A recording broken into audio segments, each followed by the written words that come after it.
और सीधी तस्वीरें राजधानी भोपाल से, जहां भाभा यूनिवर्सिटी में दीक्षांत समारोह 2025 का भव्य आयोजन हो रहा है। कार्यक्रम में उच्च शिक्षा मंत्री इंदर सिंह परमार मुख्य अतिथि के रूप में शामिल हुए हैं और ये सीधी तस्वीरें आपको दिखा रहे हैं राजधानी भोपाल की तस्वीरें, जहां कार्यक्रम का आगाज हो चुका है। और आपको बता दें कि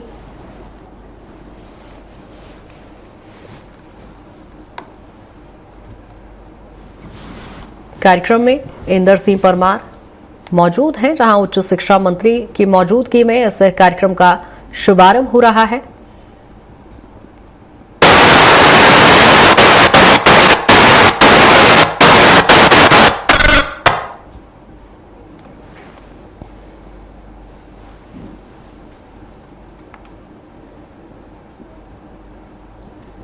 और कार्यक्रम के शुभारंभ की ये तस्वीरें आपको दिखा रहे हैं, जहां उच्च शिक्षा मंत्री इंदर सिंह परमार की मौजूदगी में इस कार्यक्रम का शुभारंभ हो रहा है।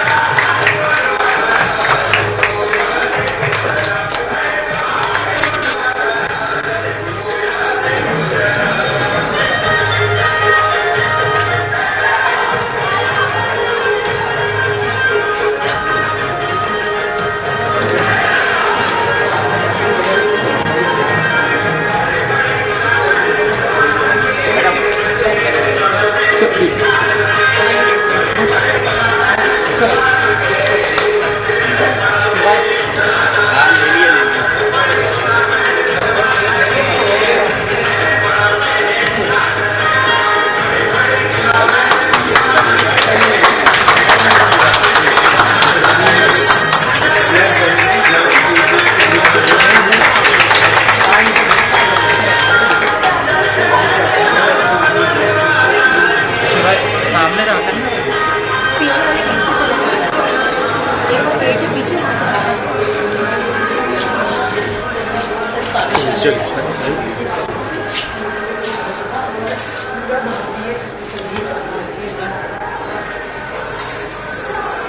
बाजू में मानसिक स्वास्थ्य के लिए सेंटर बनाना है।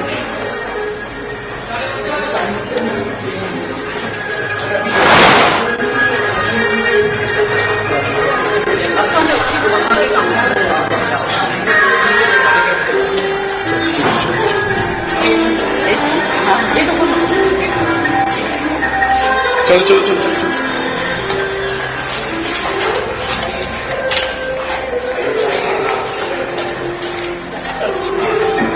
एक मिनट इसको पीछे ले लो।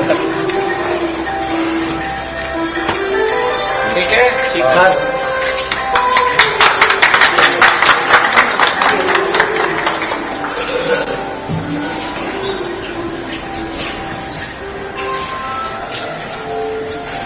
लोग फिर डाला बोलो डाला जा रहा है, सेस का नाम रखा और अपनी काउंसलर ये पूरा साइकोलॉजी का बच्चों को यहाँ पर हमारी शुरू भी हो गई है काउंसलिंग। जो भी पेरेंट्स आ रहे हैं, इंडिविजुअल्स आ रहे हैं, तो हम उसमें पूरा इसको मेंशन कर रहे हैं। वरना हम ऐसे छात्राओं के लिए विशेष तौर पर कहीं भी इनसिक्योरिटी उसको हमें नोट कर सकते हैं, पूरा पेरेंट्स सिग्नेचर भी कर रहे हैं और इसमें उनके ऑब्जर्वेशंस भी नोट डाउन कर रहे हैं। सर, इंडिया में मेंटल हेल्थ को लेकर अवेयरनेस नहीं है, जबकि अभी आने वाली पीढ़ी में मेंटल हेल्थ अवेयरनेस सबसे इम्पोर्टेंट है। एंग्जाइटी स्टूडेंट्स में, स्ट्रेस है, सबसे महत्वपूर्ण। एंड सर, सबसे खास बात है, it is free for everyone. जैसा जीवन पद्धति बनाओगे इसमें समस्या आएगी। चलो चलो चलो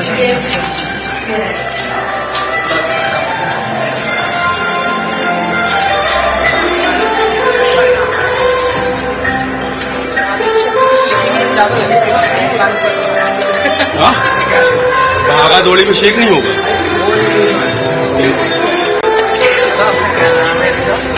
अनलोड पिटा पीछे पीछे पीछे भी सर, आपका आशीर्वचन होना चाहिए। अनलोड पिटारा ये कि अपनी सारी परेशानियां अनलोड कर दो, अनलोड हम सुनेंगे। हमारी डीसी नाम का है, आपका प्रोविसी नाम का।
चलो चलो चलो चलो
भाई पीछे अरे इसे आगे नहीं जाते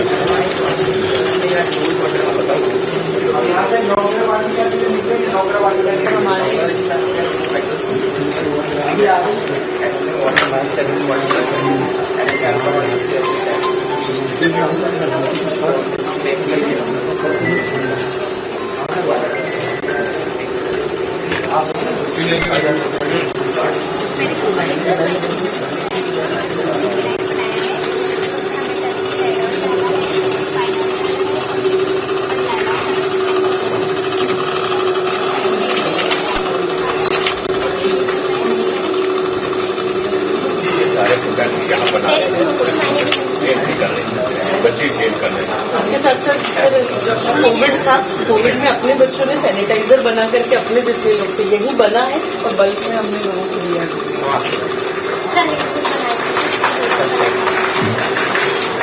good morning sir, my name is क्या बना है सैनिटाइजर। यहाँ का एलोवेरा जेल बहुत अच्छा है, तो आज हम आपको देखिए बिल्कुल नेचुरल, बहुत प्योर है। कैमरे के सामने मत अपने यहाँ का है कि अपने एलोवेरा भी यहीं का है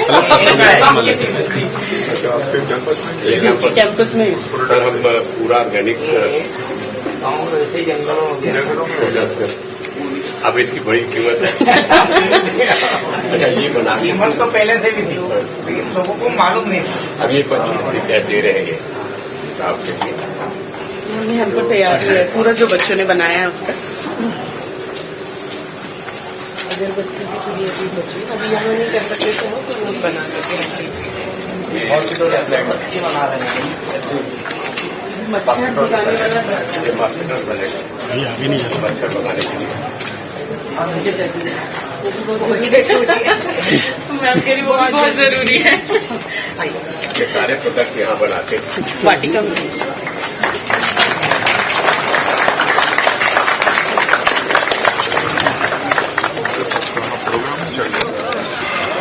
सॉरी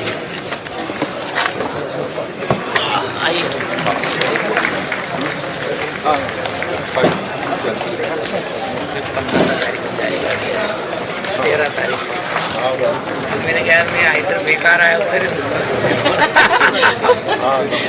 लेकिन हम फिर भी 2 दिन बाद आपका कार्यक्रम रखते पर आपको आना तो चाहिए।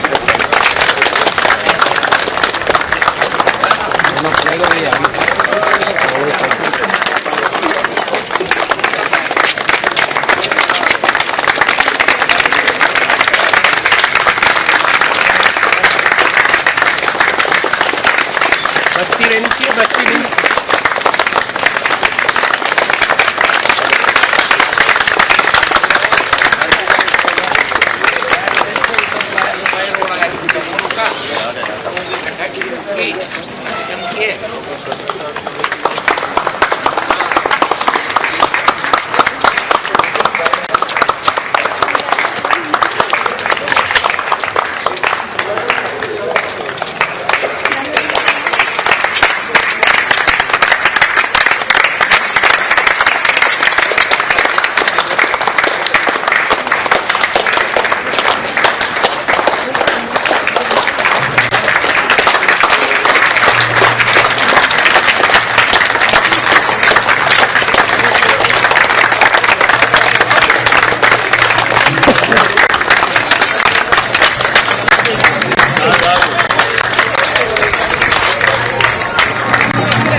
अंदर हो जाए।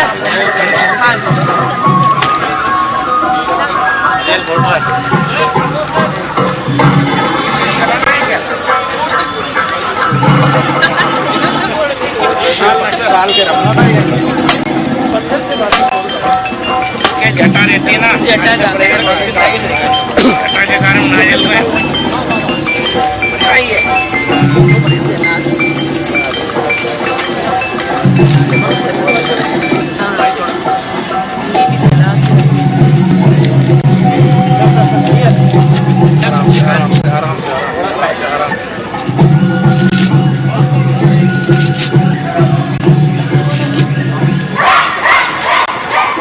जला देंगे। बस पूजा एक साइड से पूजा करनी, क्या करना है? नहीं, बस वैसे नारियल ही फोड़वाना है, फिर आपको बस तुलसी का पौधा लगना है।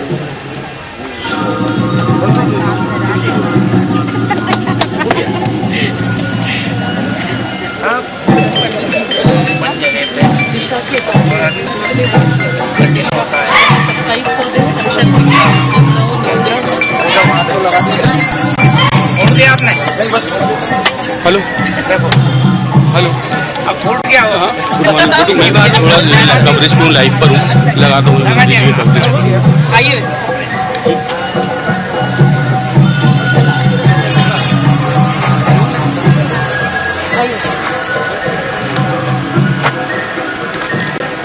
नक्षत्र वाटिका में स्वरूप में पंडित जी आए थे, पूरी दिशा बता करके गए।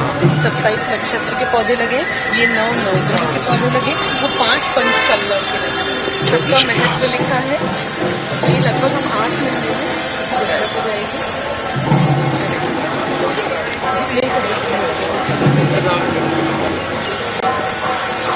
एक दिशा एक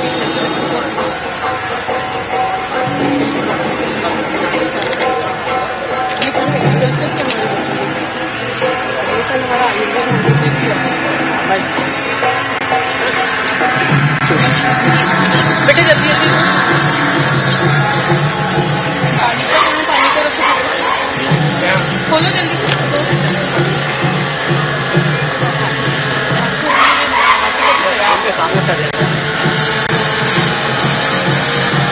एक और वो भी खोलो जल्दी से। सामने से हटो, सामने से हटो, सामने से हटो भैया, सामने से सामने साइड जाना। ये सामने से हट जाओ ना।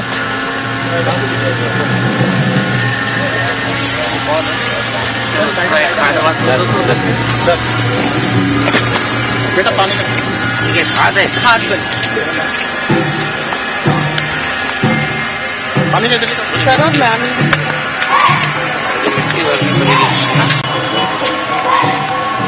पानी डाल सर के हाथ पे डाल देना, हाथ भी पानी का गिलास खा जाओ।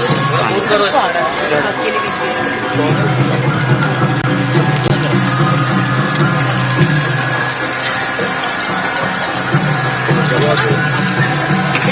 सर को दे दो।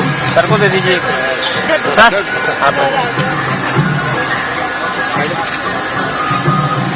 एक मिनट हटा भैया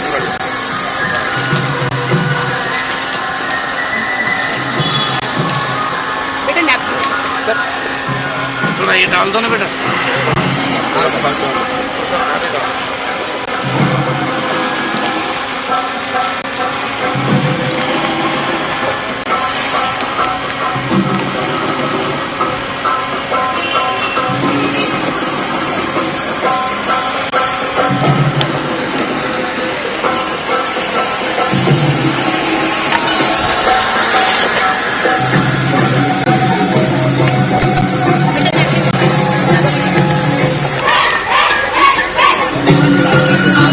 यहाँ से सीधी सीधी वहाँ से जाती है।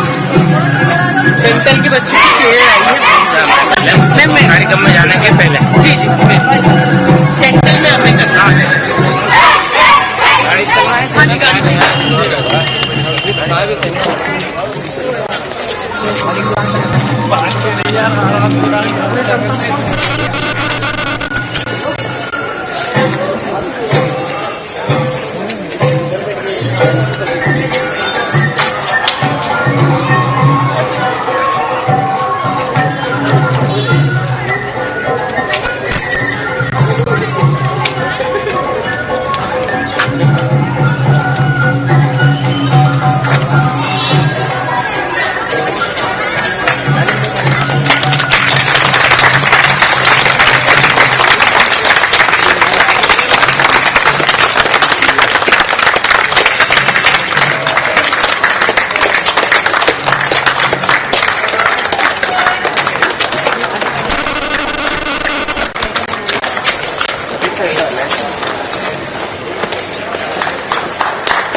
भाई वगैरह करते रहना है ना।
सर ये हमारी सीधी मशीन है, एक तरह का सीटी स्कैन है जो डेंटल में होता है और ये अभी बहुत कम दिन रहते हैं, प्राइवेट में है और हमारा दूसरा हिस्सा इसमें।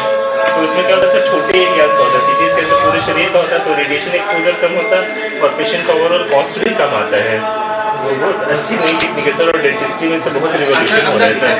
हाँ जी सर, ये मशीन अब इसमें सीटी स्कैन जैसे खड़ा सोना नहीं पड़ता सर, खड़े खड़े आते पेशेंट तो तुरंत 5 मिनट में हो जाता है सर ये। तो बहुत लेटेस्ट टेक्नोलॉजी है सर, मतलब पिछले 5-10 सालों में ही आई है सर ये। सर 3-4 प्राइवेट है और पीपल्स में है और फिर अपने आरकेडी में और यहाँ पे है।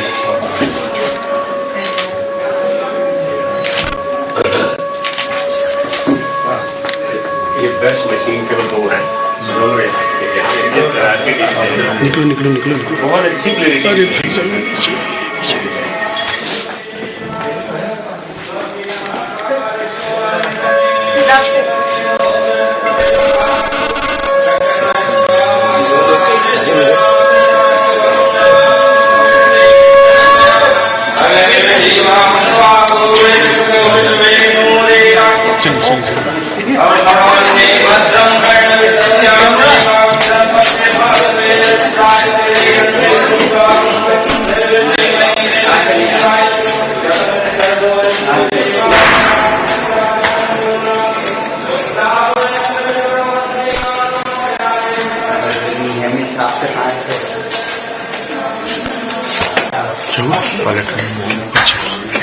चलो फिर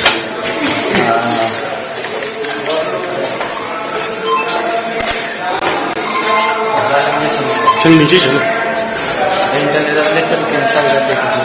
बस सब हो गया और कितना घुमाओगे, कॉलेज घुमाते घुमाते लग जाएगी।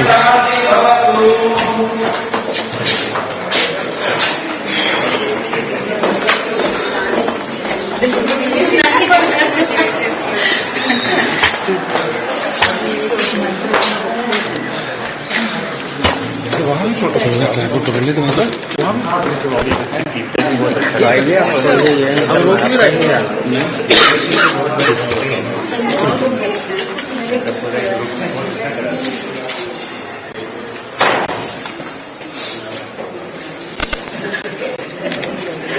लगाना ही है कोई बात नहीं, कोई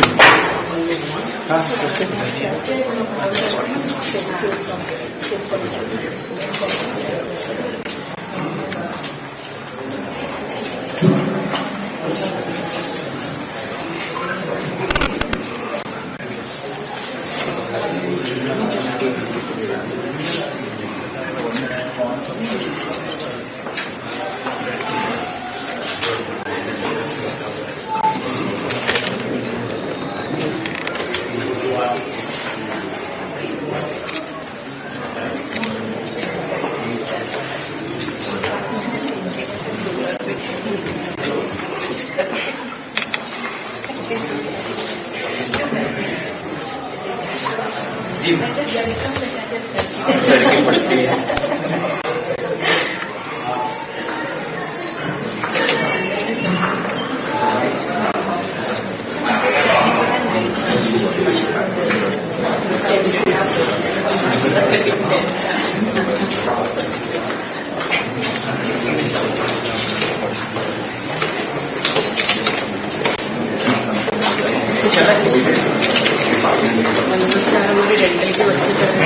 बहुत अच्छा कीर्तन करते हैं, हम नेक्स्ट टाइम आएंगे तो हम वो भी रख पाएंगे। भारतीय ज्ञान परंपरा जी बहुत सुंदर कीर्तन करते हैं। यहाँ तक तो पैदल ही चलिए कार्ड से, हाँ यहाँ तक तो पैदल ही।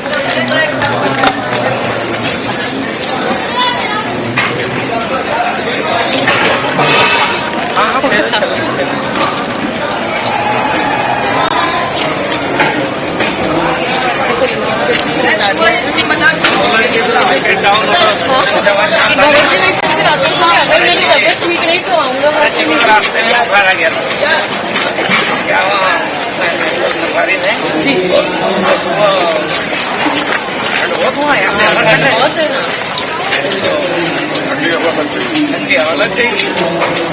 बहुत से भी कमजोर है थोड़े।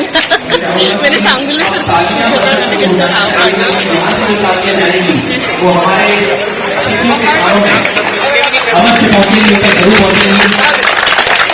जी हाँ, हमारे आज के इस कार्यक्रम के हमारे मुख्य अतिथि श्री इंदर सिंह परमार जी, माननीय मंत्री उच्च शिक्षा, तकनीकी शिक्षा एवं आयुष विभाग मध्य प्रदेश शासन हमारे बीच पधार चुके हैं। जोरदार तालियां। हम आदरणीय अतिथि गणों को बता दें कि आज का ये सभी उद्घाटन कार्यक्रम हमने सजीव लाइव देखा है स्वराज एक्सप्रेस SMBC पर। हम पूरे पिछले आधे घंटे से आपके साथ जुड़े हुए थे, हम आपको देख रहे थे। हमारे विशिष्ट अतिथि आदरणीय श्री महेश चंद्र चौधरी जी, सदस्य प्रशासनिक मध्य प्रदेश निजी विश्वविद्यालय विनियामक आयोग मध्य प्रदेश, साथ हैं हमारे परम आदरणीय चेयरमैन डॉक्टर सुनील कपूर जी, साथ हैं कार्यक्रम की अध्यक्षा आदरणीय डॉक्टर साधना कपूर जी, चांसलर भाभा विश्वविद्यालय, मंचासीन होते हुए अपना स्थान ग्रहण करते हुए मैं vice chancellor doctor Dilip Kumar डेल से रिक्वेस्ट करूंगा कृपया आप भी मंच पर अपना स्थान ग्रहण करें।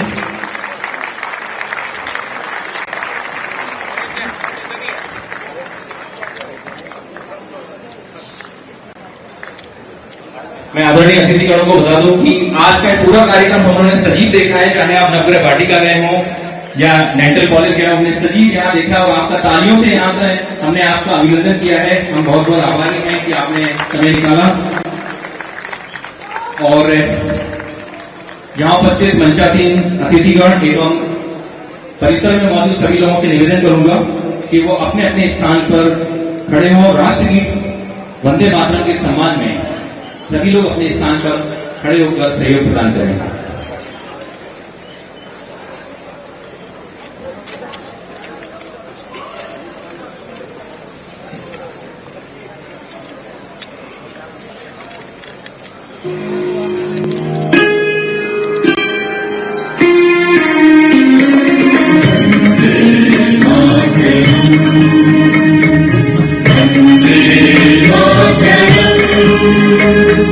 सुजलां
अब मैं मंचासीन सभी अतिथिगण से निवेदन करूंगा कि वो ज्ञान की देवी मां सरस्वती के सम्मुख दीप प्रज्वलन कर और उनका आशीर्वाद लेकर हमारा ये भी दे दिया, ये भी दे दिया। 2025 का ये भी नहीं रखते बंदा क्या उससे?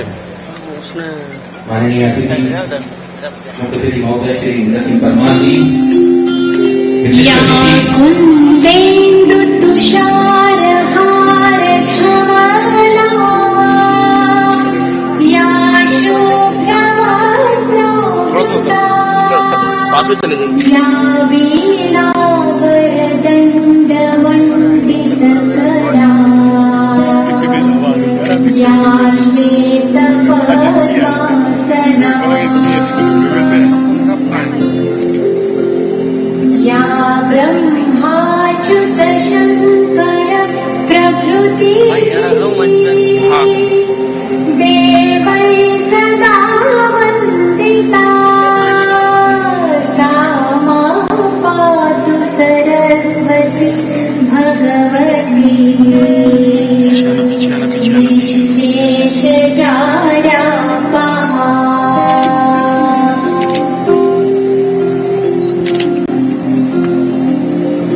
शुक्लां ब्रह्म विचारसारपरा, सामने से हटना। जी हाँ, मां सरस्वती के आशीर्वाद के साथ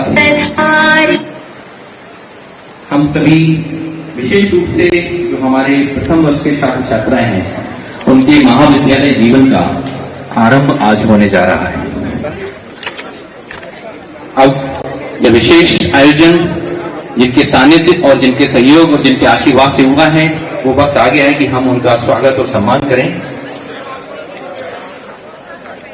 मैं सबसे पहले आदरणीय chairman sir doctor Shri Kapoor ji और chancellor ma'am doctor Sadhana Kapoor ji से निवेदन करूंगा कि वो हमारे मुख्य अतिथि आदरणीय श्री इंद्र सिंह परमार जी, माननीय मंत्री उच्च शिक्षा, तकनीक शिक्षा एवं आयुष विभाग मध्य प्रदेश शासन का स्वागत करें। मैं आपको बता दूं कि स्वागत में श्रीफल, पटका, अंगोछा, साथ ही कुछ हमने एक बहुत बढ़िया गिफ्ट मटकी आप लोगों के लिए रखी है। इस मटकी में 5 तरह के पौधे हैं जिन्हें आप 24 घंटे के अंदर ही अपने गमले या बगीचे में लगाएंगे, जिनमें गुलाब, बोगनवेलिया, गुड़हल, लिली, डेविल्स बैकबोन है।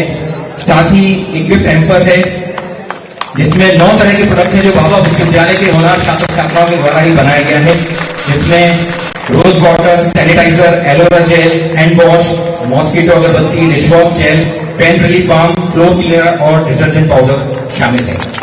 बाबा विश्वविद्यालय परिवार की ओर से हमारे अतिथियों को दान करते हुए मैं आदरणीय चेयरमैन सर और चांसलर मैडम से रिक्वेस्ट करूंगा कि वो हमारे विशिष्ट अतिथि श्री महेश चंद्र चौधरी जी, सदस्य प्रशासनिक मध्य प्रदेश निजी विश्वविद्यालय विनियामक आयोग का स्वागत सम्मान करेंगे।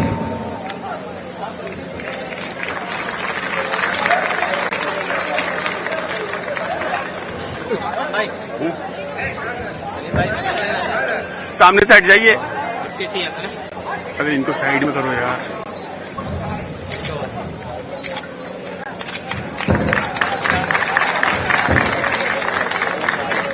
अब मैं आदरणीय सीईओ भाभा विश्वविद्यालय श्री प्रसाद पल्ले सर से निवेदन करूंगा कि वो मंचासीन हमारे आदरणीय चेयरमैन डॉक्टर सुनील कपूर जी का स्वागत करेंगे।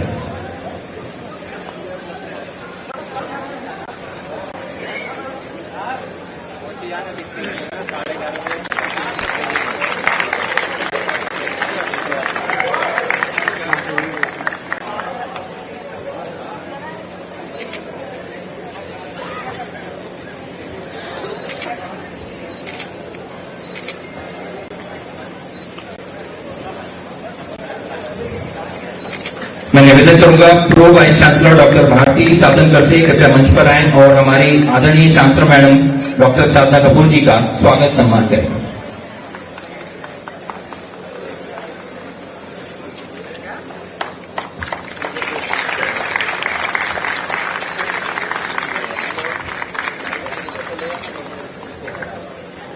मैं निवेदन करूंगा भाभा विश्वविद्यालय के registrar doctor Shyam Patkar city मंच के सम्मुख स्थित अपने स्थान पर विराजमान हमारे विशेष अतिथि श्री यशवर्धन सिंह जी का सम्मान करें।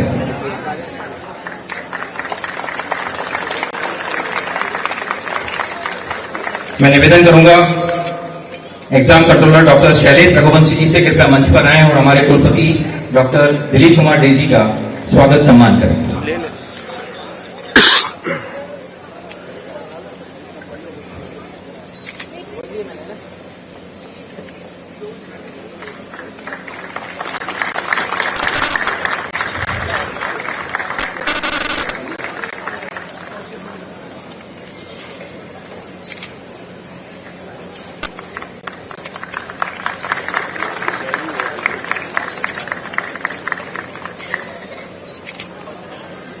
जो हर चुनौती को मुस्कुराकर अपनाते हैं, अपने कर्मों से राहें नहीं बनाते हैं, पारस पत्थर सा असर उनके हर फैसले में, चेयरमैन सर हमारे हर दिन में हमें कुछ नया सिखाते हैं। यह हमारा परम सौभाग्य है कि हमारे आदरणीय chairman sir RPF group doctor Sunil Kapoor ji हमारे मौजूद हैं और उनसे निवेदन करूंगा कि हमें आशीर्वाद दें, हमें प्रोत्साहित करें, हमें नई ऊर्जा प्रदान करें।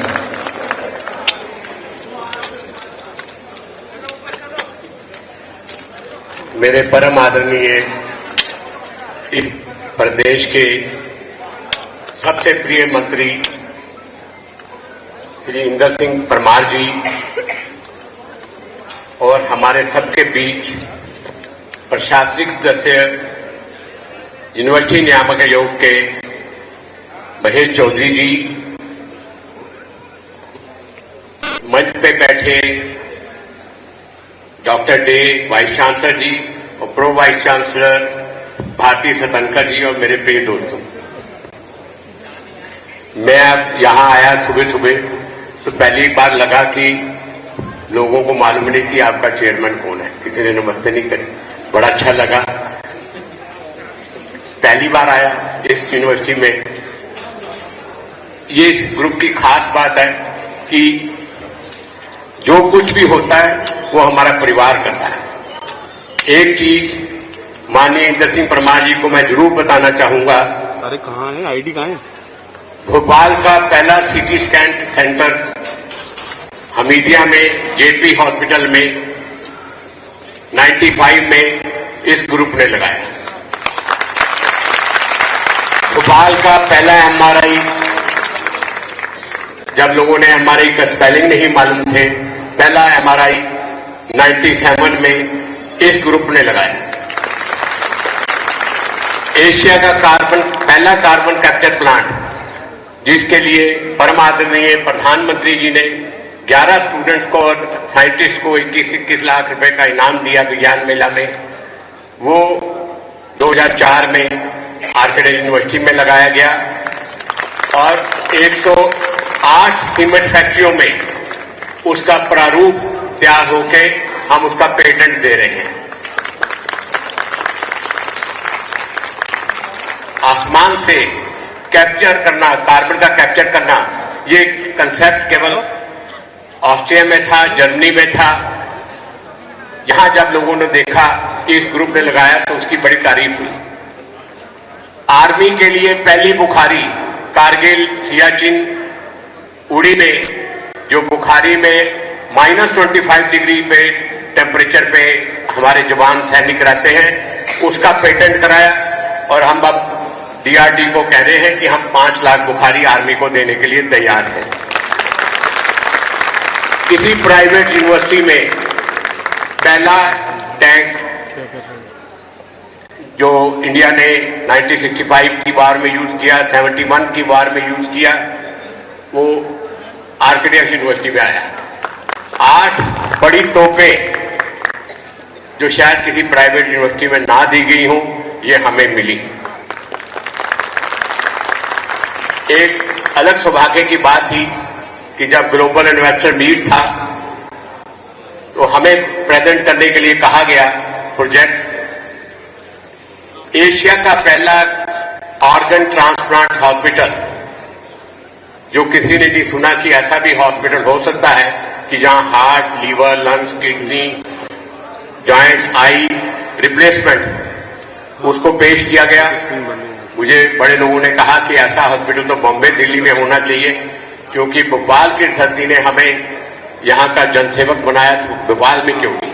2 एयर एम्बुलेंस के साथ वो हॉस्पिटल अब तैयारी के मिशन पे है और भोपाल के लिए अनोखी चीज होगी। एक अलग चीज जो हम लोग ऑस्ट्रिया से सीख के आए थे, ह्यूमनलेस क्लिनिक। 280 ह्यूमनलेस क्लिनिक बना रहे हैं जहां कोई ह्यूमन नहीं होगा। एआई द्वारा कंट्रोल्ड आईटी पार्क में, वो आईटी पार्क में बन के तैयार हो रहा है। 280 क्लिनिक अलग अलग तहसील में जहां पोस्ट ग्रेजुएट डॉक्टर नहीं हैं, कंप्यूटर द्वारा चेक, रोबोट द्वारा एग्जामिन, वही दवाई दी जाएगी और कोई ह्यूमन नहीं होगा। उस प्रोजेक्ट को भी ग्लोबल इन्वेस्टर मीट में प्रधानमंत्री जी के सामने पेश किया, उसकी हमें बड़ा आशीर्वाद मिला और राष्ट्रीय उसमें हमें सम्मान के रूप में कई स्टूडेंट्स को प्रधानमंत्री जी ने इनाम भी दिया। राष्ट्रीय शिक्षा नीति, नेशनल एजुकेशन पॉलिसी में भी पूरा इम्प्लीमेंटेशन हम अपनी सभी यूनिवर्सिटी में कर रहे हैं। ये चीज भी इसलिए की गई कि जब मैं अलग विदेशों में जाता हूं, चाइना जाते हैं या जर्मनी जाते हैं, तो वो लोग अपनी लैंग्वेज बोलते हैं, अपनी लैंग्वेज में पढ़ाते हैं, हमें ट्रांसलेटर चाहिए होता है। यही चीज हम यहां शुरू करने जा रहे हैं कि अपनी शिक्षा नीति, जो राष्ट्रीय शिक्षा नीति है, उसका हर यूनिवर्सिटी में हम पालन कर रहे हैं। इंडियन नॉलेज सिस्टम, भारतीय परंपरा से जुड़े हुए सभी विषयों का हम अपनी सभी यूनिवर्सिटियों में पालन कर रहे हैं। पहली बार हिंदी में एमबीबीएस की पढ़ाई शुरू करवाई गई, इंडियन सिस्टम में भी कराई गई। मैं इस सरकार का, राष्ट्र का बड़ा शुक्रगुजार हूं। 4 मेडिकल कॉलेज अभी गवर्नमेंट ने हमें दिए, पन्ना में, कटनी में, बैतूल में और धार में। ये इस ग्रुप की बड़ी फख्र की बात है कि 4 मेडिकल कॉलेज जो मिले वो इस ग्रुप को मिले। आशीर्वाद सरकार का हमेशा हमारे साथ रहा है। जितना मर्जी 50% टैरिफ लग जाए, ये देश इतनी तेजी से तरक्की कर रहा है, उसको अब किसी देश के आगे झुकने की जरूरत नहीं है। हमें ना तो किसी देश के टैरिफ की डर है, क्योंकि ये 3rd लार्जेस्ट इकॉनमी अगले 2 साल में बन जाएगा और अगले 10 साल के अंदर में भारत एक अलग दिशा देने वाला गौरवान्वित राष्ट्र बनेगा। शिक्षा नीति अलग तरह की होगी और प्रो ह्यूमन होगी। मैं मंत्री जी का और आदरणीय महेश चौधरी जी का बहुत आदरणीय सम्मान करता हूं, वो यहां आए और हमें आशीर्वाद दिया। मैं उनके लिए हमेशा तत्पर आभारी रहूंगा। जय हिंद। बहुत बहुत शुक्रिया परम आदरणीय chairman architect group doctor Sunil Kapoor ji. हम जानते हैं इनको कि जैसे ही दिन पूरा होता है उसके बाद अगले दिन वो नई शुरुआत करते हैं और यही उनकी सबसे बड़ी पहचान। एक बार फिर से जोरदार तालियां आदरणीय चेयरमैन सर के लिए। और इस कार्यक्रम के आगे की परिपाटी के लिए हमारे होनहार हमारे साथी doctor Siddharth Saurabh Bhabha dental college से हमारे बीच हमारे साथ।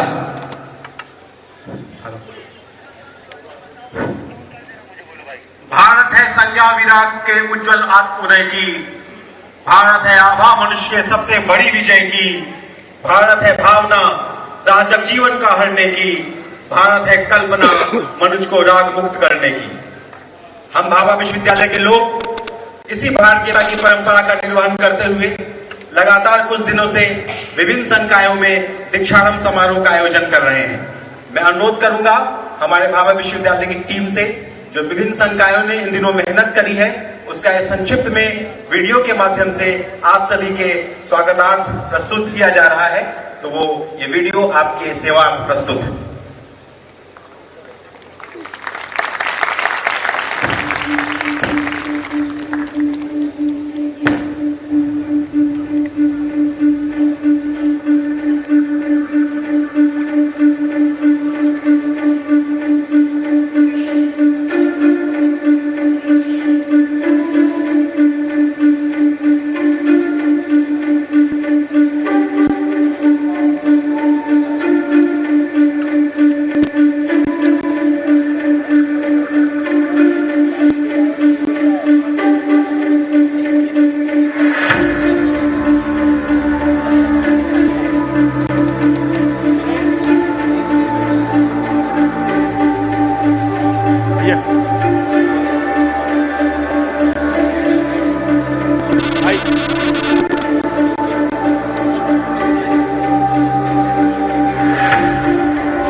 अब मैं अनुरोध करूंगा भाभा विश्वविद्यालय के माननीय कुलपति doctor Dilip Kumar day sir से कि वो भाभा विश्वविद्यालय की वार्षिक रिपोर्ट आप सभी के सम्मुख प्रस्तुत करें।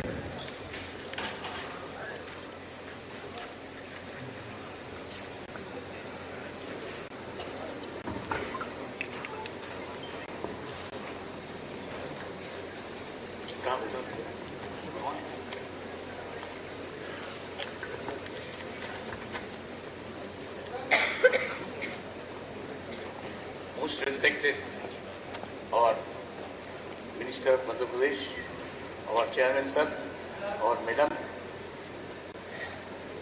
with your blessing, I intend to start the report that is prepared in Hindi, which is little difficult for me to read, but anyway, I am just reading it.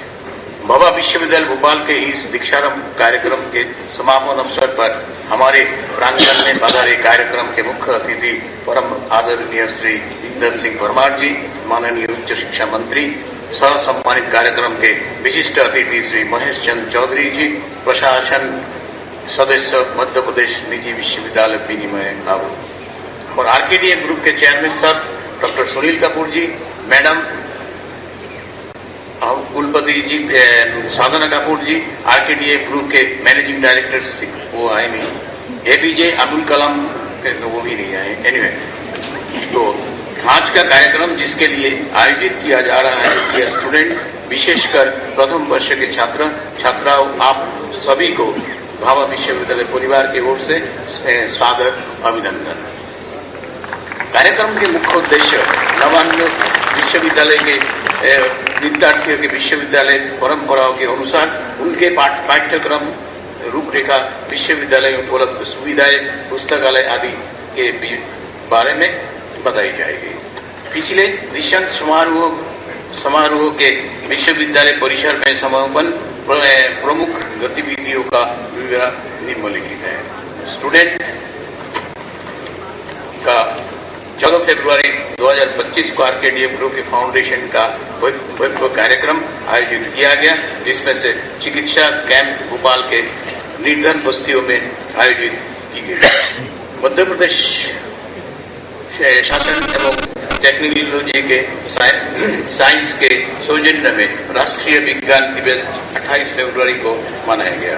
Bhabha विश्वविद्यालय 24-25 का स्थानांक स्तर पर परीक्षा परिणाम 88% है और स्नातकोत्तर विद्यार्थियों का 90% है।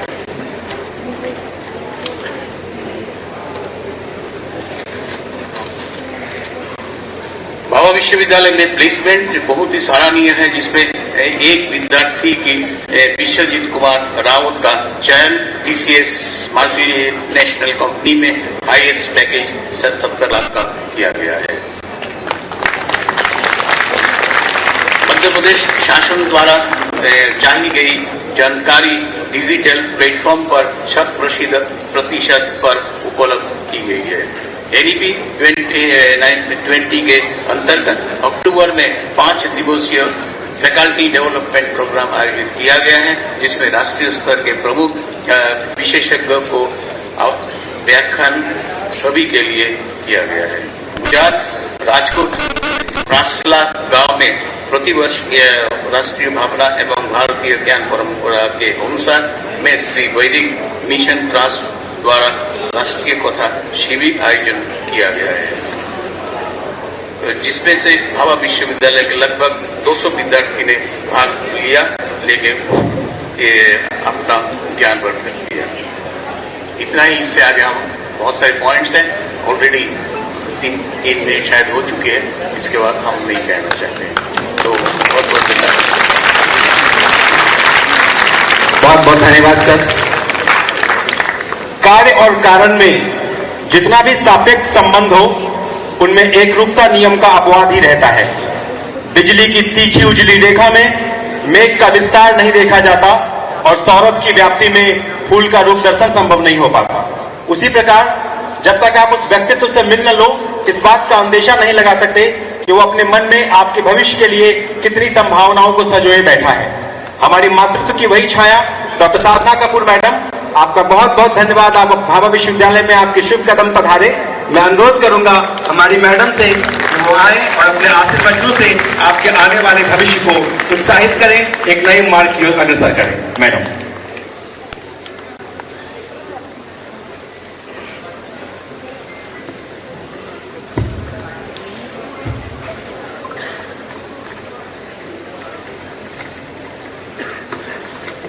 नमस्कार।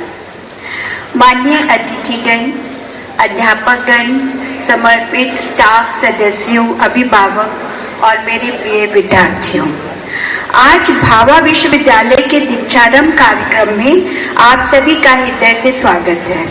ये केवल एक कार्यक्रम नहीं है, बल्कि आपके जीवन की नई यात्रा का शुभारंभ है। मैं आप सभी को इस उपलब्धि के लिए हार्दिक बधाई देती हूँ। आपने परिश्रम, धैर्य और सपनों की शक्ति से यहाँ तक का सफर तय किया है और आज से आप अपनी जीवन यात्रा का नया महत्वपूर्ण अध्याय आरंभ करने जा रहे हैं। तो प्रिय विद्यार्थियों, आपने भाभा विश्वविद्यालय का चयन कर एक बहुत ही अच्छा निर्णय लिया है और ये भाभा विश्वविद्यालय आपके हर तर्कों में उत्तीर्ण होगा। यहाँ के शिक्षकगण और सभी लोग और मैनेजमेंट आपका पूरा ध्यान रखेंगे, आपका सर्वांगीण विकास होगा। भाभा विश्वविद्यालय सदैव से शिक्षा, शोध, नवाचार और मानवीय मूल्यों को सर्वोच्च प्राथमिकता देता आया है। हमारा उद्देश्य केवल आपको डिग्री दिलाना नहीं, बल्कि आपको एक जिम्मेदार नागरिक, नैतिक मूल्यों से युक्त व्यक्तित्व और वैश्विक प्रतिस्पर्धा के योग्य प्रोफेशनल बनाना है। यहाँ आप केवल विषयों को नहीं सीखेंगे, बल्कि जीवन की कला भी सीखेंगे। और यहाँ आपको विद्यार्थियों, आपको स्वतंत्र सोच, अनुशासन, संपर्क और टीम वर्क का पाठ पढ़ाया जाने वाला है। आने वाले वर्षों में आप अनेक चुनौतियों, सफलताओं और अनुभवों से गुजरेंगे। हर चुनौती आपको मजबूत बनाएगी, हर अवसर आपके अंदर छिपी क्षमता को उजागर करेगी। इस यात्रा में आपका मार्गदर्शन हमारे काबिल शिक्षक करेंगे और आपके गुरु, मार्गदर्शक और प्रेरणा स्रोत हैं। बस आपको उनको फॉलो करना है, उनको इज्जत देनी है और उनके गए रास्तों पे चलना है। और जो अभिभावक जिन भी आए हैं, उनको भी मैं ये बताना चाहती हूँ कि आपको अपने बच्चों के लिए कोई भी सोच करने की जरूरत नहीं है कि आप सोचें कि आप आज बहुत खुश भी हैं और थोड़ा सा परेशान भी होंगे कि बच्चे कहीं बिगड़ ना जाएं। तो यहाँ उनका पूरा ध्यान रखा जाएगा। केवल आपको ये देखना है कि वो पूरी अटेंडेंस दे, पूरी कोशिश से, पूरे मन से पढ़ाई करें और इधर उधर ना करें। और बच्चे भी, यदि आपको सफल होना है तो सफलता की एक ही कुंजी है, वो है hard work. Hard work, vision और उस पे चलने की कोशिश। मैं उम्मीद करती हूँ कि आप हमारे सपनों में खरे उतरेंगे। आप बड़े होके जब आप यहाँ से पास होके निकलोगे और आप एक बहुत अच्छे नागरिक और बहुत अच्छे अपने अपने विषयों में पारंगत होके निकलेंगे। और मुझे बहुत खुशी होगी जब मैं आपसे अपॉइंटमेंट मांगूंगी कि मुझे आपसे मिलना है। तो आप, मेरा आशीर्वाद आप सबके साथ है। आप खुश रहें और अपने राह में बढ़ते जाएं। बस हार्ड वर्क करिए और अच्छा विजन रखिए, सपना देखिए, खुली आंखों से सुबह सपना देखिए और फिर उस सपने को पूरा करने की कोशिश करिए। जय हिंद। बहुत बहुत धन्यवाद मैम। आपके आशीर्वचनों से ही भाभा विश्वविद्यालय निरंतर नई उन्नतियों की ओर लगातार अग्रसर होता जा रहा है। सा विद्या या विमुक्तये, विद्या वही है जो बंधन मुक्त करे। और आगे का जो कार्यक्रम है उसके लिए मैं जयशंकर प्रसाद की ये पंक्तियां बोलना चाहूंगा। हिमाद्रि तुंग श्रृंग से प्रबुद्ध शुद्ध भारती, स्वयं प्रभा समुज्ज्वला स्वतंत्रता पुकारती। अमर्त्य वीर पुत्र हो, दृढ़ प्रतिज्ञ सोच लो, प्रशस्त पुण्य पंथ है, बढ़े चलो बढ़े चलो।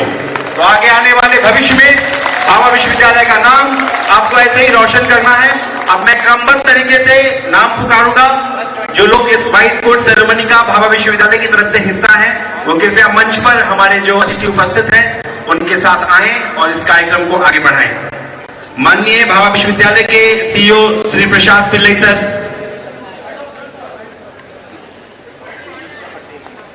भाभा विश्वविद्यालय के माननीय group director doctor Manoj Shukla sir,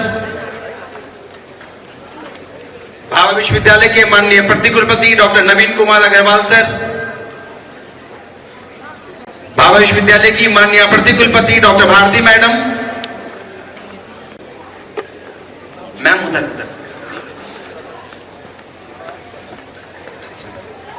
अभी जो नाम मैं ले रहा हूं वो प्रसाद सर के तरफ से ही पंक्तिबद्ध हूं। भाभा विश्वविद्यालय के कुल सचिव डॉक्टर श्याम पाटकर सर, हमारे आरकेडीएफ ग्रुप के बहुत ही सम्माननीय मेहमान हमारे माननीय जुनैद अली सर, हमारे बीच अपना अमूल्य समय निकालकर पधारे माननीय यशवर्धन सिंह सर, हमारे बीच अपना अमूल्य समय निकाल के पधारे डॉक्टर गुप्ता सर, भाभा विश्वविद्यालय के आरकेडी विश्वविद्यालय के माननीय कुलपति doctor Arun Kumar Srivastava sir,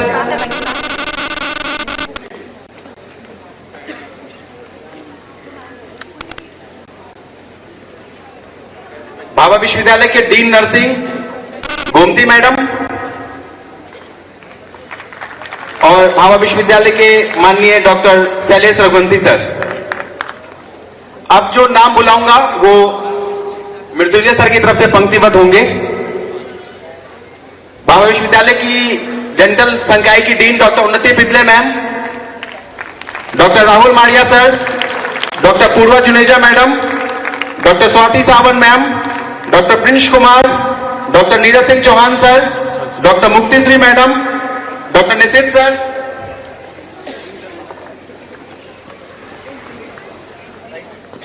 RKDF विश्वविद्यालय के माननीय कुलपति डॉक्टर विजय कुमार अग्रवाल sir,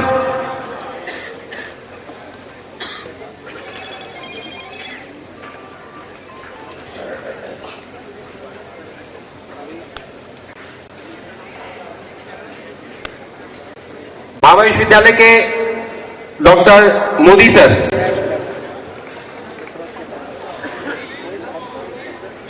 okay ma'am,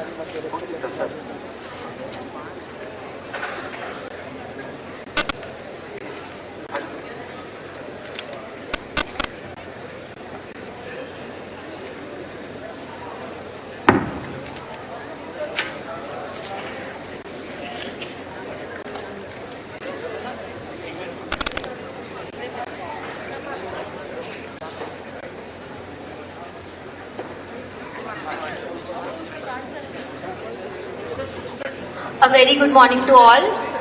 It is indeed an honor for me to stand here and carry forward the proceedings of this very meaningful occasion. Today marks a special day in the lives of our students, a day of pride, responsibility and new beginnings. As we celebrate the white coat ceremony, followed by the MDS first year induction program, we collectively witness the shaping of the future of dentistry. We now move to one of the most symbolic and cherished traditions in the field of healthcare, the white coat ceremony. For our BDS students, today is not just about wearing a white coat, it is about embracing the values of empathy, integrity, discipline and lifelong learning. This moment marks the beginning of their professional identity as future dental surgeons. I will now be inviting our BDS students to come up on stage one by one to receive their white coats. Adrika,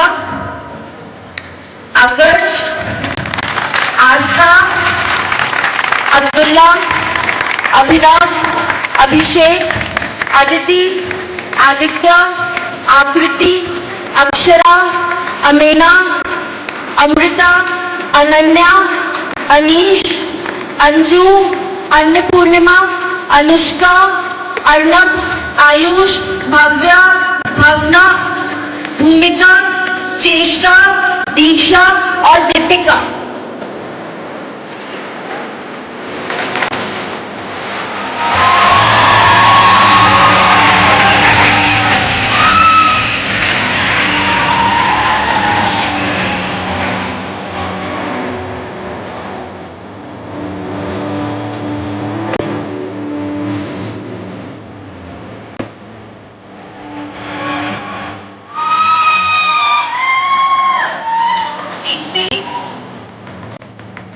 Deepti, Diksha, Divya, Divyanshi, Drishti, Twinkle, Geetika, Gautam, Govind, Hema, Hemlata, Kanchi, Karishma, Khushboo, Krishna, Mahima, Manali, Manyata, Mayank, Mohammad, Muskan, Naman, Nandini, Niharika and Nitin.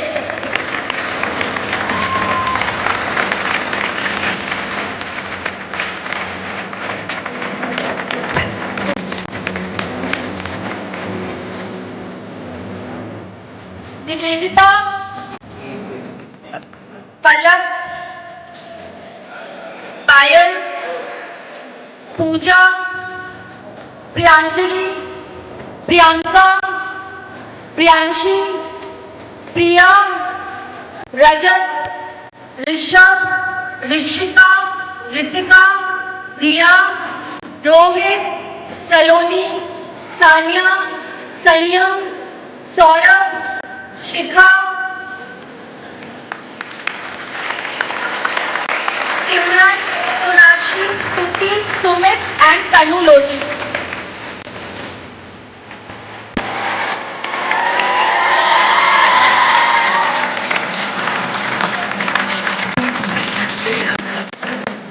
Umama, Umra, Vaishnavi, Vanshika, Vishakha, Prabha, Ramanand, Shreya, तलबिया, तरु, संयम, Puneet, Rishabh, Kanishka.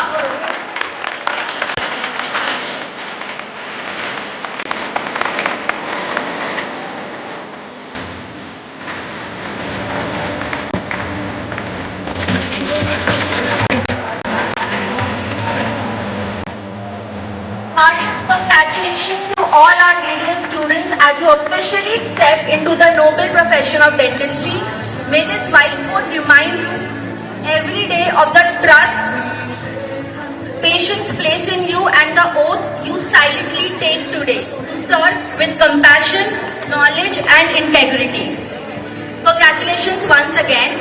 We now move to yet another important segment of today's program, the induction ceremony for our MDS first year students. I request all the dignitaries to kindly remain on stage for this segment as well. To our incoming postgraduate students, today marks the beginning of a deeper academic journey, one that demands not just skill but dedication, not just knowledge but curiosity, and not just clinical expertise but leadership. As we proceed, let us welcome them with the same enthusiasm and warmth that defines our institution. Congratulations to all our MDS students as well. I'm now going to call out names one by one. Dr. Abhijit, Dr. Aditi, Dr. Akshay, Dr. Dilip, Dr. Farish, Dr. Venkat Surendra, Dr. Prashant, Dr. Venkat Sudhir, Dr. Niyansh, Dr. Snehal, Dr. Praveen, Dr. Samiksha, Dr. Shahid, Dr. Suraj, Dr. Shrijit and Dr. Yash Prakash.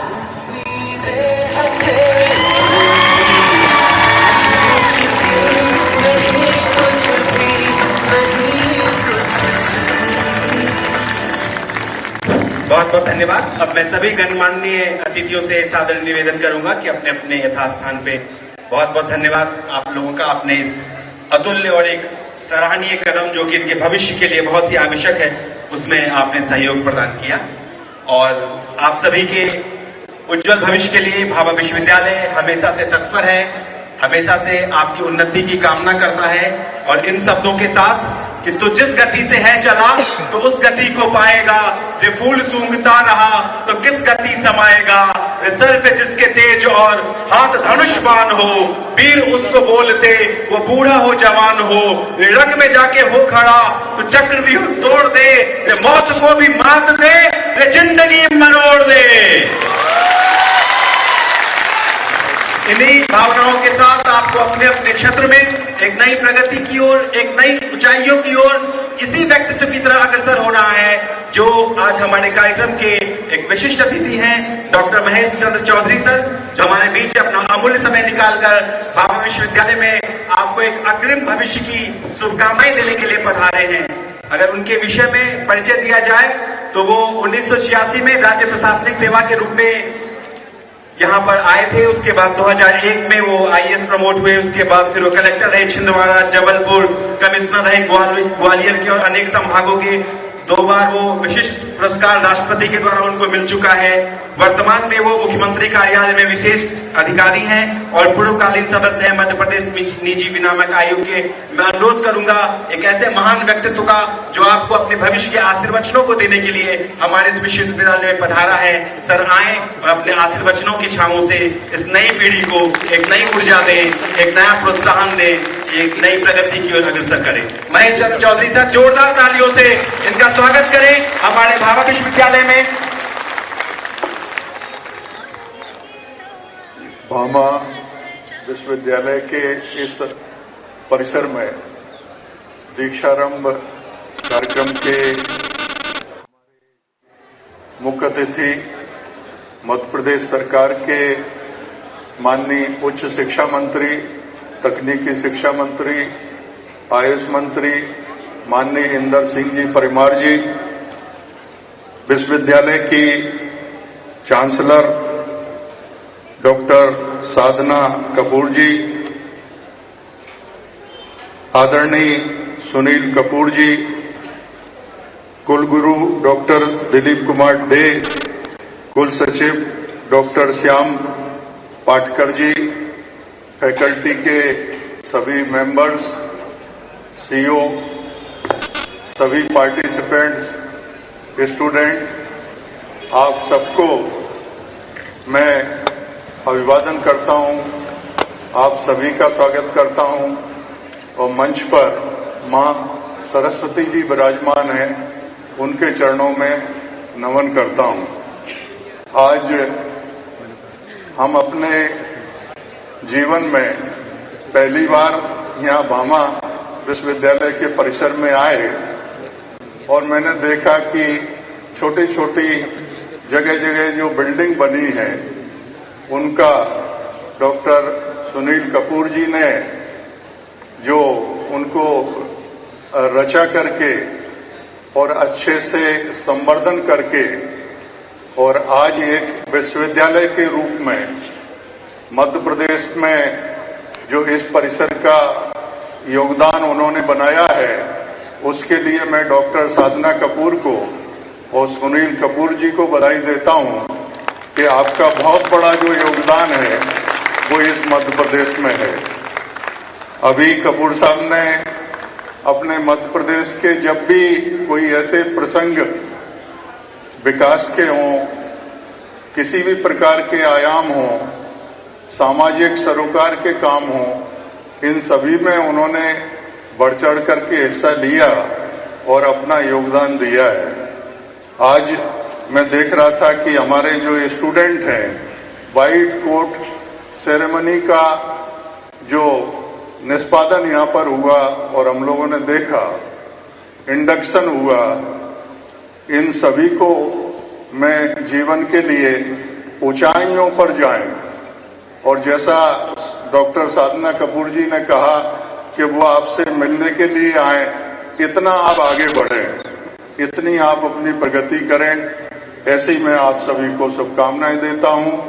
आप सभी लोग जानते हैं कि मध्य प्रदेश में जिस तेजी के साथ विकास हो रहा है और हमारे माननीय उच्च शिक्षा मंत्री जी पूरे विश्वविद्यालयों के परिसरों को जाते हैं, उनका संवर्धन करते हैं, मार्गदर्शन करते हैं और उन्हीं के मार्गदर्शन में हमारा आयोग की तरफ से एज ए मेंबर ये प्रयास होगा कि परिसरों में कामकाज ठीक प्रकार से हो।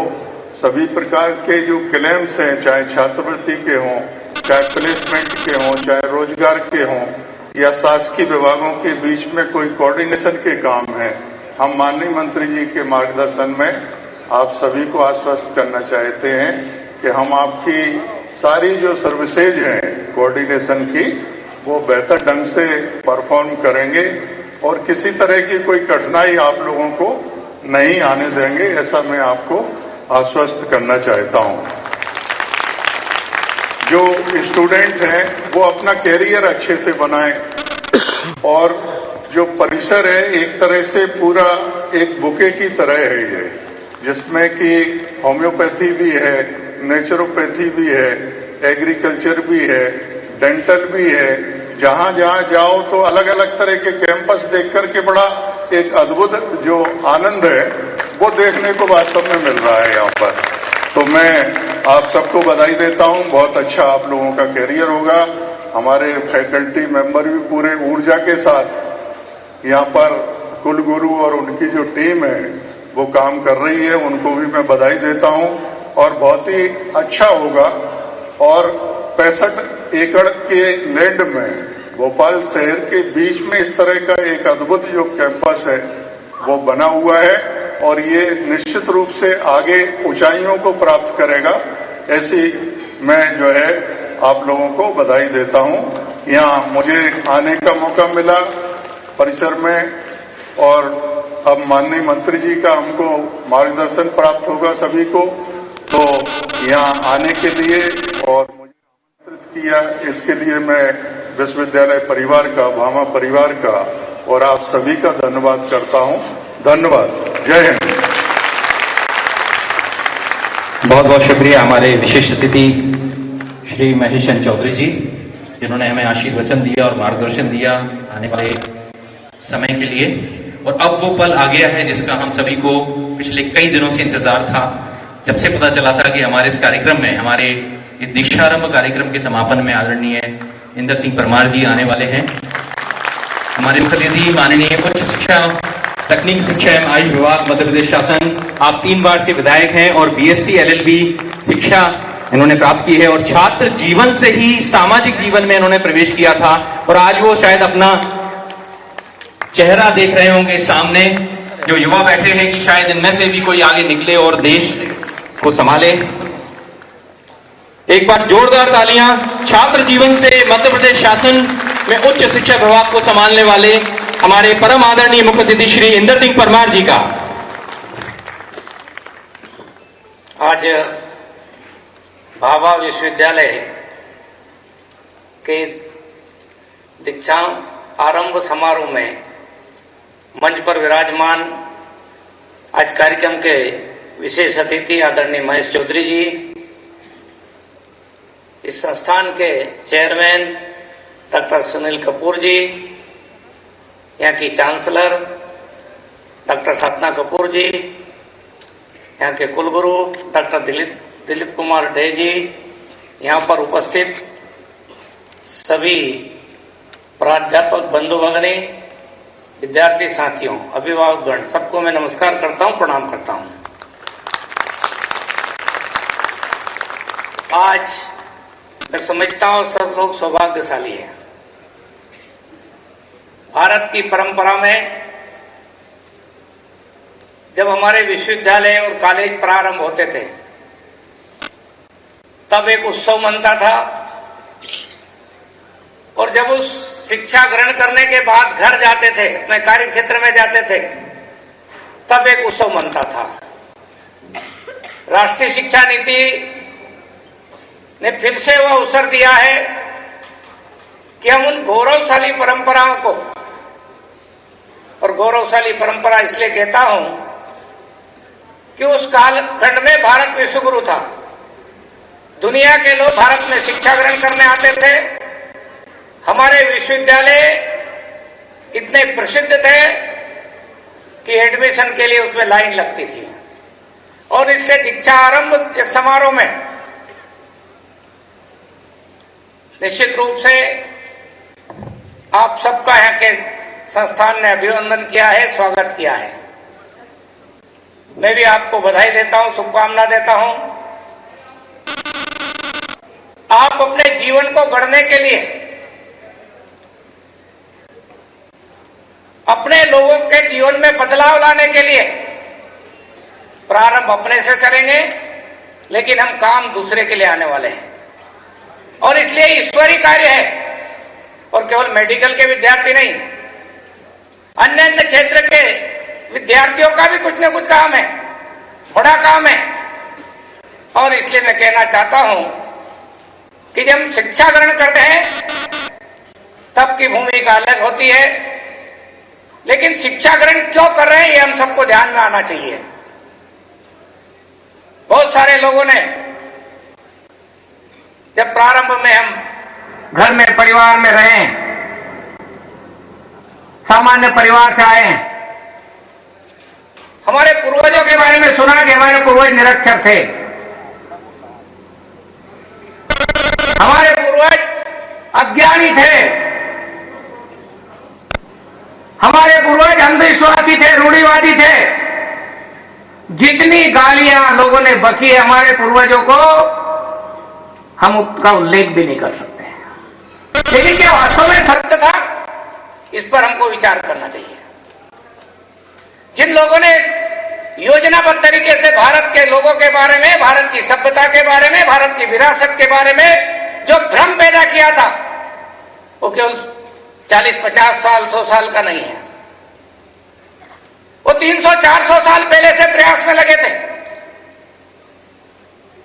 और उनकी जो उन्होंने एक प्रचार किया, जिसको मैं दुष्प्रचार कहता हूं, उसकी पोल तो जब खुली कि जब उन्होंने देश के शिक्षा संस्थानों का सर्वे किया, यहाँ की संस्कृति का सर्वे किया, और जब यहाँ जो स्कूलों की संख्या आई, उनका आंकड़ा बताता है, जिन्होंने हमारे देश पर आकर राज्य किया था। एक हमारे देश के गांधीवादी विचारक हुए डॉक्टर धनपाल,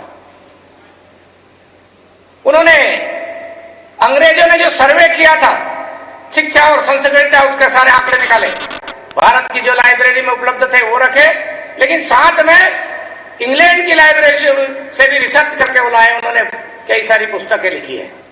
एक ब्यूटीफुल ट्री करके जो पुस्तक है, उसमें भारत का शिक्षा का दर्शन कैसा था, और उसी में अंग्रेजों का जो आंकड़ा है, भारत में साक्षरता दर कितनी थी, ये अपना आंकड़ा नहीं, अंग्रेजों का आंकड़ा है जो मैं बोल रहा हूं। 82% से तो 92%, 92%। आप सोचिए जरा, फिर इस देश के हमारे पूर्वज अशिक्षित कैसे हुए। और स्कूलों की, यानी उस समय गुरुकुल बोला जाता था, 7.5 लाख से अधिक इस देश में गुरुकुल होते थे, यानी हर गांव में एक स्कूल होता था। फिर इस देश के लोग अशिक्षित कैसे हुए? आखिर में क्यों हमारे पूर्वजों को अशिक्षित कहकर गाली बकने का काम किया? ये योजनाबद्ध तरीके से प्री प्लान, क्योंकि हिंदुस्तान में उनको ज्यादा समय राज्य करना था, भारत को ज्यादा समय गुलाम बना के रखना था, और इसलिए भारत की शिक्षा नीति को बर्बाद करने के लिए उन्होंने षड्यंत्र रचा था। और षड्यंत्र इस रूप में रचा कि भारत के जो उस समय के नौजवान पैदा हो, उनके मन में गढ़ दिया जाए कि आपके पूर्वज तो अशिक्षित थे, आपके लोगों के पास कोई ज्ञान नहीं था, जो कुछ ज्ञान है हम सब अपने देश से लेकर आए हैं। इस प्रकार से उन्होंने शिक्षा के सारे ढांचे को नष्ट करने का काम किया था। मित्रों, हमारे लोग कई सारे उस भ्रम में आ गए हैं, और गुलामी बहुत खतरनाक होती है। गुलामी का कालखंड में जो उन्होंने कहा उसको हमको सबको मान्य करना पड़ा। उन्होंने लिपिबद्ध किया, पुस्तकों में लाए,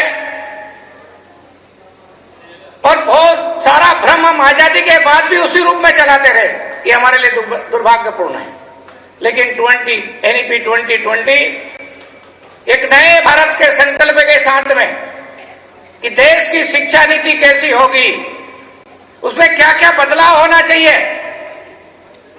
भारत की शिक्षा नीति भारतीय दृष्टिकोण से किस प्रकार से बनाने की जरूरत है, वो हमारे शिक्षाविदों ने उसको करके दिखाया है। अब क्रियान्वयन का काम चल रहा है एक बहुत व्यापक बदलाव के साथ में। पहली बार शिक्षा नीति में भारत केंद्रित करके देखा गया है। यानी हम भारत से शुरुआत करेंगे, अपने पुरुषार्थ से शुरुआत करेंगे, अपने ज्ञान के आधार पर आगे बढ़ेंगे, अपने गौरवशाली इतिहास से प्रेरणा लेंगे। इन सब चीजों का समाहित करने के लिए राष्ट्रीय शिक्षा नीति ने बहुत अवसर दिया है। और इसलिए मैं कहता हूं कि आप सौभाग्यशाली हैं कि आपके हाथों से, आपके परिश्रम से, आपकी मेहनत से 2047 जब आजादी के 100 साल पूरे होंगे, तब का भारत गढ़ने का काम आपके द्वारा होने वाला है। स्वतंत्रता के 100 साल में देश को किस ऊंचाई पर पहुंचना चाहिए, ये बहुत बड़ा संकल्प है। और आज विश्वास के साथ दुनिया के सामने भारत खड़ा है तो अपने लोगों के ताकत के बल पर खड़ा है, अपने नौजवानों की ताकत समझता है भारत। और इसलिए दुनिया के लोग भारत की ताकत को समझने लगे हैं तो वो भी भारत की ओर देखने लगे हैं। तो भारत में क्या क्या बदलाव की जरूरत है, क्या क्या परिवर्तन करने की जरूरत है, इतना व्यापक विचार देश की शिक्षा नीति ने हम सबको दिया है। मैं तो केवल इतना ही कहूंगा कि कभी तक्षशिला विश्वविद्यालय भारत की भूमि पर होता था, आज वो भारत में नहीं है, लेकिन खंडेर के रूप में है। उसके लगभग 1000 साल बाद नालंदा विश्वविद्यालय हुआ, तब भारत विश्वगुरु कहलाता था। तो भारत में शिक्षा की परंपरा, दुनिया के लोग कपड़े पहनने भी नहीं जानते थे, तब से भारत में शिक्षा में हम सर्वश्रेष्ठ रहे हैं। इसलिए हमारे पूर्वजों के बारे में जो जो भ्रांतियां हैं उस सबको दूर करने की आवश्यकता है। विश्वास के साथ हमारे पूर्वजों को अशिक्षित बनाया गया था, योजनाबद्ध तरीके से बनाया गया था। हम अशिक्षित नहीं थे, हमारे पूर्वज अशिक्षित नहीं थे, तो ये भ्रांति दूर करने की आवश्यकता है। दूसरी भ्रांति ये दूर करने की आवश्यकता है, क्योंकि दुनिया जिस तरह से आज चल रही है, सब लोग सोचते हैं कि जो कुछ है वो अर्थव्यवस्था से चलता है, और दुनिया के देश एक भ्रम पैदा करने की कोशिश कर रहे हैं। वो क्या भ्रम है? भ्रम यह है कि दुनिया एक बाजार है, विश्व एक बाजार है। लेकिन भारत का दृष्टिकोण क्या कहता है? हमारे पूर्वजों ने जो दृष्टिकोण दिया है वो दिया है विश्व एक परिवार है। विश्व एक परिवार के भाव के साथ हम आगे बढ़ने का संकल्प लेते हैं और 2047 तक भारत अपने लोगों के पुरुषार्थ से, अपने लोगों के साधना से, परिश्रम से, और हर क्षेत्र में लोगों ने प्रारंभ किया है। और उन्होंने कहां से प्रारंभ किया है? तो अपने पूर्वजों के ज्ञान को आगे बढ़ाने के साथ में हम आगे बढ़ेंगे। और 2047 का जो भारत होगा, विश्वगुरु भारत होगा। जब कभी नालंदा की बात होगी तो निश्चित रूप से विश्वगुरु की बात होगी, तो हमारा शिक्षा का स्तर विश्व स्तरीय कैसे बने, और उसमें कई प्रकार के लोगों का योगदान अंकित किया जाने वाला है। इसी प्रकार से तक्षशिला का भी, जिस तक्षशिला ने, जब वहां का राजा, वहां का राजकुमार अम्ब कुमार जब विदेशी ताकत के सामने समर्पण करने लगा, समझौता करने लगा, तो वहां के एक विश्वविद्यालय ने खड़े होकर कहा, यानी तक्षशिला के आचार्य ने कहा कि अम्ब कुमार, तुम देश के साथ गलत करने जा रहे हो, तुमको दुश्मनों से लड़ना चाहिए। उस समय देश पर अलेक्जेंडर का आक्रमण हो रहा था, जिसको बाद में सिकंदर कहा गया। अम्ब कुमार नहीं माना, उनके सामने समर्पण के लिए तैयार हो गया। लेकिन तक्षशिला विश्वविद्यालय ने अपने विद्यार्थियों को, अपने प्रोफेसरों को लेकर के समाज को संगठित करने का काम किया। और हम देखते हैं कि बाद के कालखंड में चंद्रगुप्त मौर्य जैसे शासक बना करके, एक विद्यार्थी को सामर्थ्यवान बना करके, उस तक्षशिला विश्वविद्यालय ने अखंड भारत का निर्माण किया, अखंड भारत का निर्माण किया। ये शक्ति है, सामर्थ्य है हमारे विश्वविद्यालय का। दूसरी बात, ये जितने भी शिक्षा के मंदिर परिषद थे, जिनका मैं 7.5 लाख का उल्लेख कर रहा था, ये सरकारों के नियंत्रण में नहीं होते थे, ना कोई विश्वविद्यालय सरकारों के नियंत्रण में होते थे, सब समाज के द्वारा संचालित होते थे। सब प्रकार की शिक्षा देने की व्यवस्था थी। यदि इंजीनियरिंग के छात्र बैठे हो तो आप सर्च करोगे, देखोगे तो कहेंगे कि भाई भारत में तो जब डलहौजी आया तो पहला रुड़की का उसने इंजीनियरिंग कॉलेज की स्थापना की, भारत में पहला इंजीनियरिंग कॉलेज बनाया। लेकिन जब नालंदा के इतिहास के बारे में पढ़ेंगे तो समझ में आएगा कि हमारे उस समय के विश्वविद्यालयों में मेडिकल की शिक्षा, इंजीनियरिंग की शिक्षा, सब प्रकार की शिक्षा देने की व्यवस्था थी। इसलिए 1847 के पहले भी भारत में इंजीनियर काम करते थे। कई जगह के बड़े बड़े स्ट्रक्चर जो 4000, 5000 साल पुराने मिल रहे हैं, इसका मतलब भारत में इंजीनियर थे। खेल के क्षेत्र में जो स्टेडियम मिले हैं गुजरात के कच्छ क्षेत्र में, वो 5500 साल पुराने हैं। 5500 साल पुराने, उनका भी किसी ने निर्माण किया होगा। खेल के क्षेत्र में हम अग्रणी रहे होंगे, उसका प्रमाण देते हैं। ओलंपिक को तो 2800 साल हुए, लेकिन भारत में स्टेडियम मिले हैं तो 5500 साल पुराने मिले हैं। इसका मतलब हमारे यह इंजीनियरिंग भी थी। केवल वेशभूषा में अंतर होगा, केवल भाषा का अंतर होगा, वो भारतीय परिवेश में होंगे, लेकिन इसका मतलब ये नहीं है कि हमारे पूर्वजों में कोई डॉक्टर नहीं था। मेडिकल के विद्यार्थी बैठे आचार्य सुश्रुत हुए हैं, सर्जरी का जनक माना जाता है।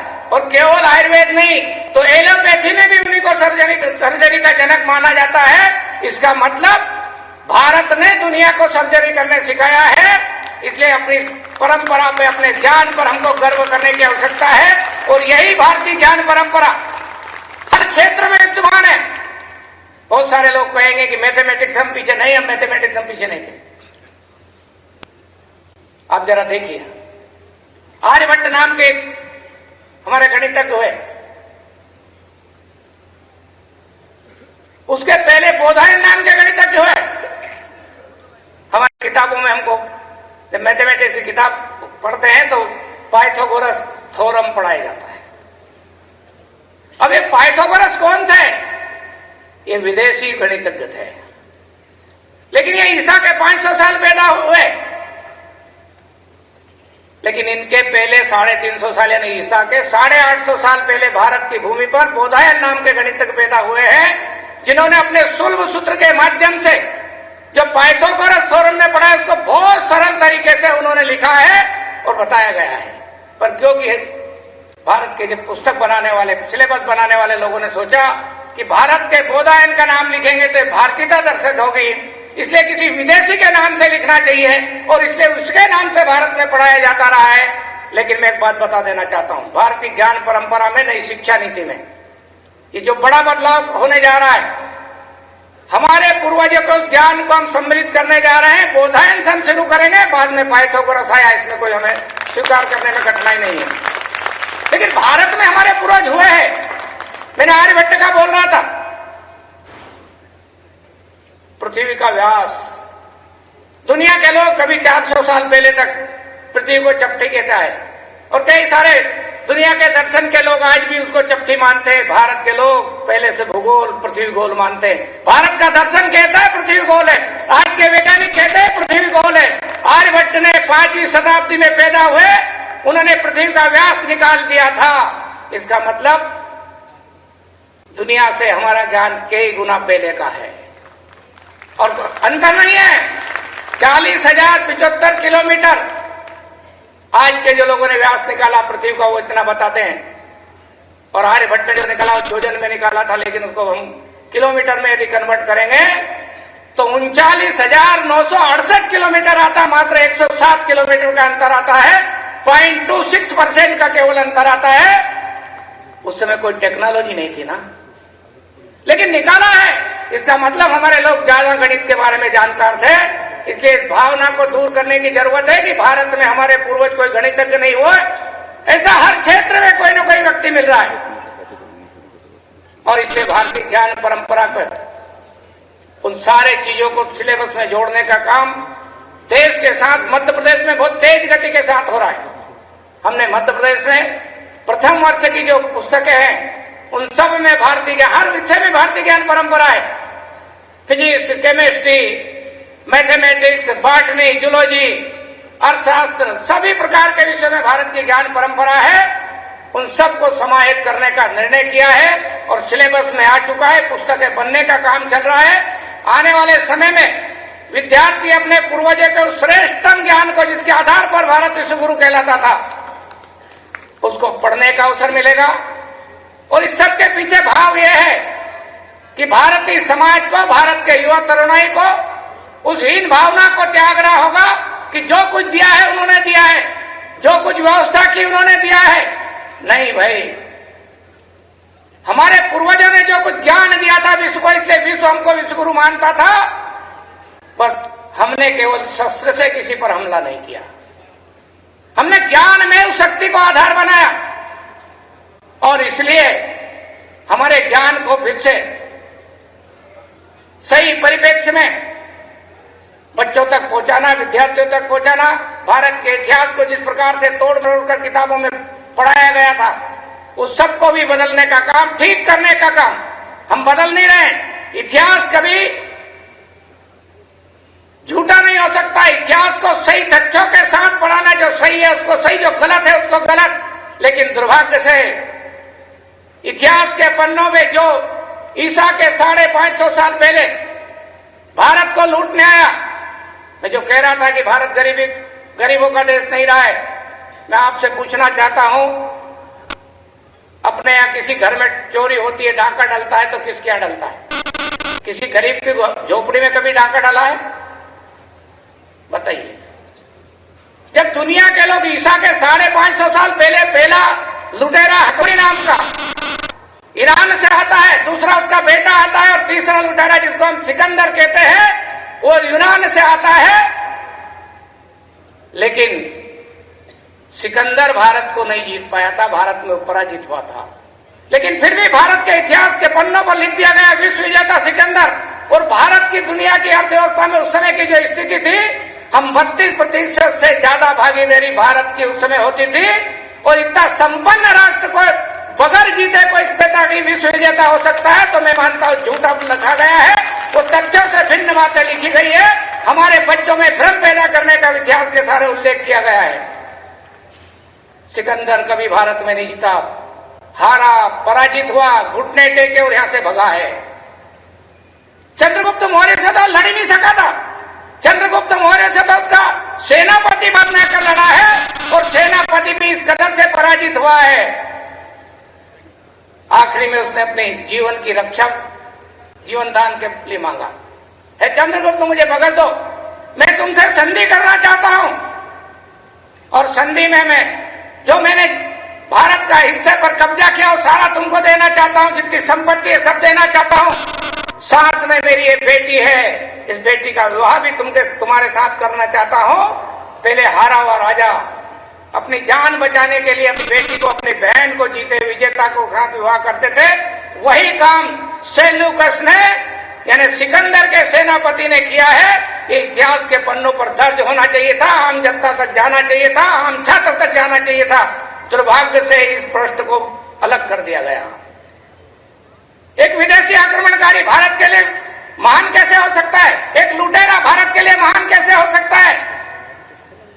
हमारा शौर और पराक्रम कमजोर नहीं था, हम आर्थिक रूप से संपन्न राष्ट्र थे। भारत को सोने की चिड़िया कहा जाता था। अब ये सोने की चिड़िया कहा जाता था, यानी संपन्नता थी। हमारा अर्थतंत्र बहुत मजबूत था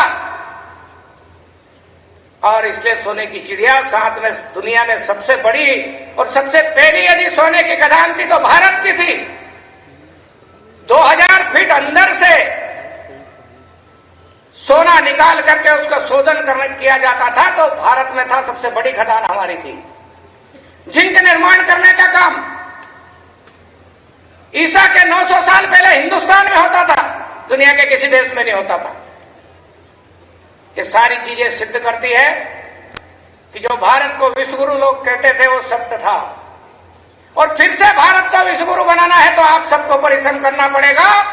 अपने पूर्वजों के इस ज्ञान पर फिर से रिसर्च करना पड़ेगा। यहाँ की प्रकृति के साथ हमारे पूर्वजों ने जो परंपरा स्थापित की है उस पर रिसर्च करना पड़ेगा और ये देखना पड़ेगा कि आखिर में हमारे पूर्वजों ने इन वृक्षों को इतनी श्रद्धा से क्यों देखा। आखिर हमारे पूर्वजों ने इन नदियों को, तालाबों को, कुएं बावड़ियों को इतनी श्रद्धा से क्यों देखा। आखिर हमारे पूर्वजों ने ये जो हम सबको ऊर्जा देता है सूर्य देवता को इतनी श्रद्धा से क्यों देखा। इस पर रिसर्च करने की जरूरत है और मैं समझता हूं कई लोगों ने उस पर काम प्रारंभ कर दिया, कई के परिणाम आ चुके हैं। आज सब लोगों को लगने लगा है कि हम कृतज्ञता के साथ में प्रकृति का संरक्षण करना चाहते हैं, कृतज्ञता के साथ में, क्योंकि प्राणवायु हमको देते हैं, हमारे पूर्वज जानते थे वृक्ष देते हैं, आज इसको हम ऑक्सीजन कहते हैं। इसलिए जो प्राणवायु है बगैर ऑक्सीजन के हम जिंदे नहीं रह सकते हैं। वो जो देने का काम करते हैं, यदि उनको हम नमस्कार करते हैं, प्रणाम करते हैं, उनको श्रद्धा के साथ जल देने का काम करते हैं तो भारत की संस्कृति है, भारत की विरासत है। पानी के प्रति हम ट्रेन में बैठकर जा रहे हैं, किसी वाहन से जा रहे हैं, कोई नदी निकलती है तो प्रणाम करते हैं, पता नहीं कौन सी नदी लेकिन प्रणाम करते हैं। कभी नर्मदा निकलती है किसी स्थान पर, कहीं पर गंगा मिलती है तो हम प्रणाम करते हैं और ये कहते हैं माँ तेरे पानी से हम जिंदे हैं और तेरे पानी से ही जो फसल और पूरी प्रकृति लहरा रही है, हरियाली दिख रही है और तेरे जल से है, तो हमेशा हमको पानी देते रहने भाव से, हम कृतज्ञता के भाव से उसको अभिवादन करते हैं, उसको प्रणाम करते हैं। ये केवल हमारे देश की परंपरा में है। सूर्य के बारे में मैं हर मंच पे कहता हूं एक बात,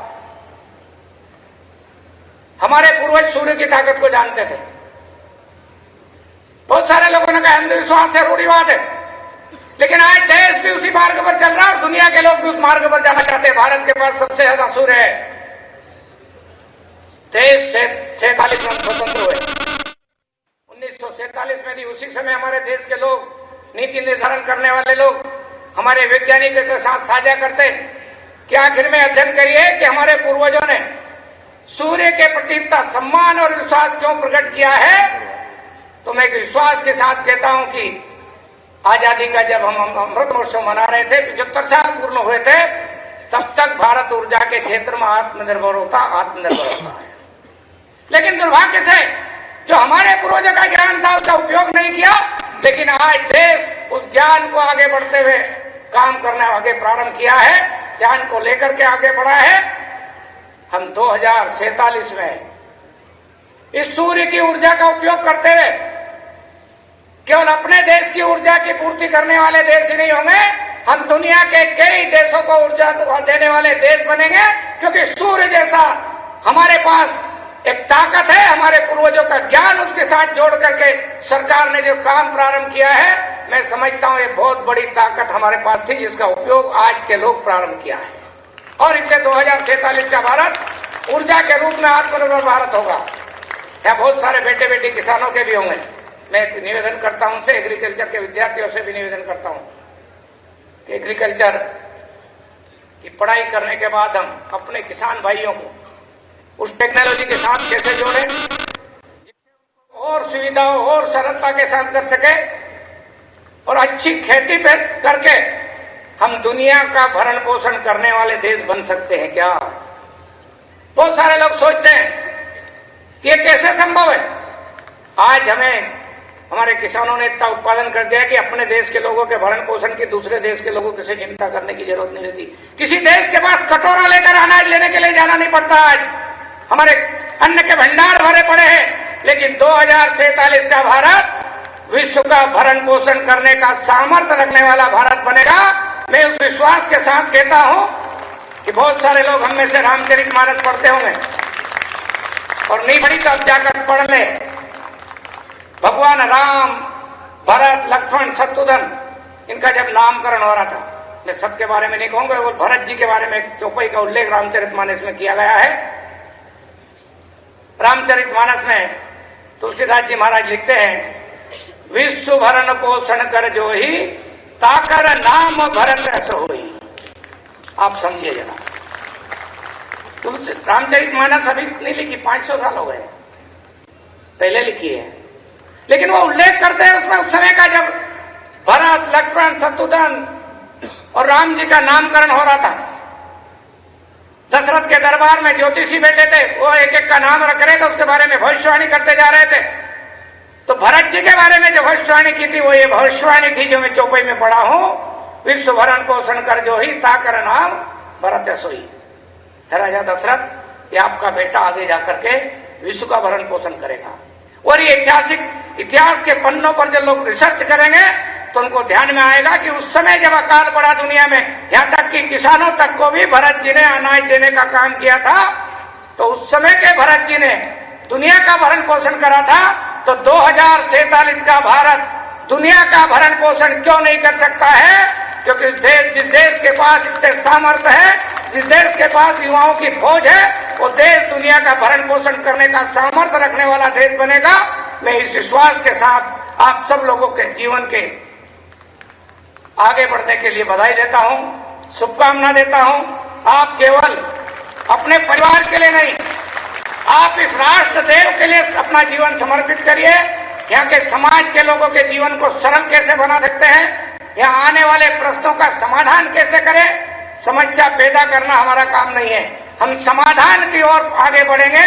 तो मैं इस विश्वास के साथ कहता हूं कि हम सब मिलकर 2047 का जो संकल्प है, हमारे देश के प्रधानमंत्री जी जिसको विकसित रूप भारत के रूप में कहते हैं, हमारे पहले के लोग जिसको विश्व गुरु भारत के रूप में कहते हैं, कोई सिरमौर भारत के रूप में कहते हैं, हम अपने देश को उस शिखर पर पहुंचाना चाहते हैं। और शिखर पर इसलिए पहुंचाना चाहते हैं, हम दुनिया पर साम्राज्य स्थापित नहीं करना चाहते हैं, हम दुनिया को संरक्षण देना चाहते हैं। वसुधैव कुटुंबकम के भाव से दुनिया को एक परिवार के साथ चलाना चाहते हैं। यही भारत माता का संदेश है, यही भारत भूमि का संदेश है, यही इस मातृभूमि का संदेश है। इस संदेश के लिए आप काम करिए, आपके मन को अच्छा लगेगा। क्योंकि जो मेडिकल क्षेत्र में लोग काम करते हैं वो तो जनता का इतना विश्वास होता है कि डॉक्टर बन गए तो या तो भगवान पर विश्वास करते हैं, धरती पर सबसे ज्यादा डॉक्टर पर विश्वास करते हैं। इसलिए आप भगवान के प्रतिनिधि के रूप में यहाँ काम करेंगे। इस भाव के साथ आपकी पढ़ाई पूरी करिए और एक श्रेष्ठ चिकित्सक बनकर के जिस भी पैथी के हैं, आप अपने लोगों के जीवन में खुशहाली लाएं, वो स्वस्थ कैसे बने, इस भाव के साथ आगे बढ़ेंगे। मेरी ओर से सबको अनंत शुभकामनाएं, बधाई। जय हिंद, जय भारत। बहुत बहुत धन्यवाद सर। जैसा कि सर ने अपने आशीर्वचनों में इस बात का उल्लेख किया, तक्षशिला का उल्लेख किया, नालंदा का उल्लेख किया, इस बात से इनकार नहीं किया जा सकता कि 100 चंद्रगुप्त मौर्य मिलकर भी एक चाणक्य का निर्माण नहीं कर सकते, परंतु एक चाणक्य 100 चंद्रगुप्त मौर्य का निर्माण अवश्य कर सकता है। हमारे बीच उसी रूप में आज के इस क्षेत्र के चाणक्य मौजूद हैं और इन्होंने बचपन में जो भी परिकल्पनाएं करी होंगी वो आज चल के साकार हुई हैं। बचपन में इन्होंने ये भी सोचा होगा कि कंकर कंकर शंकर जिसका हर प्राण प्राण में गीता है, जीवन की धड़कन रामायण पग पग पर बनी पुनीता है, यदि राम नहीं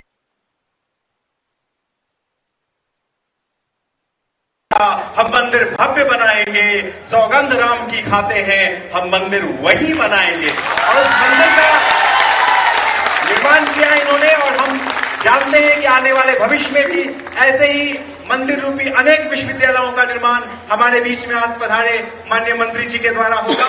इन्हीं भावनाओं के साथ मैं संपूर्ण भाभा विश्वविद्यालय की तरफ से आपका हृदय से सादर अभिनंदन करता हूं, सादर आभार करता हूं। हर परियोजनाओं के पीछे कोई ना कोई एक आधारशिला होती है और भाभा विश्वविद्यालय की जो आधारशिला है वो है प्रेय नहीं हो श्रेय हमारे जीवन का आकर्षण, कर्म गंगा से कर्म साधना का हो युग युग तर्पण, सेवा के बदले मेवा क्या सेवा साध्य स्वयं है, मन कर्म वचन से जीवन ही हो सदैव सेवार्पण। और उसी सेवा भावना की प्रतिमूर्ति माननीय हमारे विश्वविद्यालय की प्रतिकुलपति डॉक्टर भारती मैडम, मैं अनुरोध करूंगा आपसे हमारे बीच अपना अमूल्य समय निकालकर पधारे सभी गणमान्य अतिथियों का अपने श्री वचनों से उनका सम्मान करें, उनका आदर करें।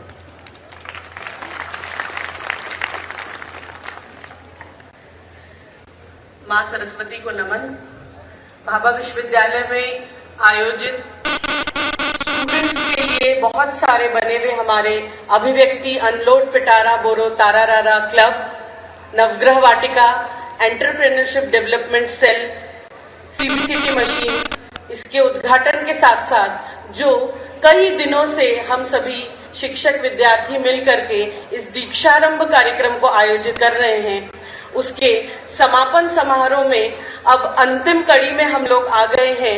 मुझे ऐसा लगता है कि मंच का पूरा ओज हमारे विद्यार्थियों ने ग्रहण किया है, परंतु विद्यार्थियों का कुछ ओज भी अब मंच पर आना चाहिए, इसलिए कुछ उद्घोषणाओं के साथ अपनी बात शुरू करूंगी।